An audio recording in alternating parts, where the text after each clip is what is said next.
Hello everyone, welcome to my presentation on the geothermal distribution in western Montana. The motivation for this research is understanding the geologic and environmental controls on geothermal resources in Montana. And on a more personal note, I'm interested in the relationship between explanatory variables and geothermal distribution, specifically age and if there are geothermals.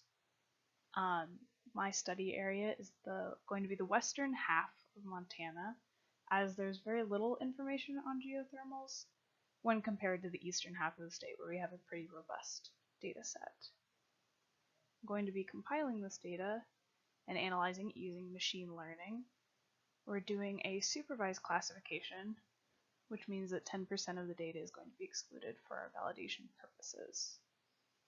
On the vein of interest in age, I did a little bit of geothermal or geochronology,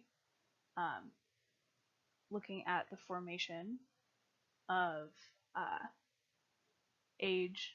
formation age of rock units identified from existing geologic maps and existing literature. Specifically, the 4 units that overlap with the majority of my geothermal well data.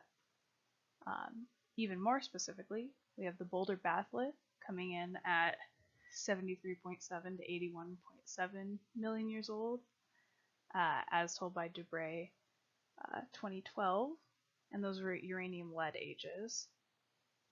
The Idaho batholith, but more specifically the Bitterroot Paraluminous suite, using strontium-strontium age shading, came in at 53 to 66 MA. And then the Livingston formation at using argon-argon dating at 73 to 83 million years. And a lot of these different geochronometers are used because the studies were done at different times. And then we have the rest of it's all alluvium that is Quaternary in age, pretty young consolidated.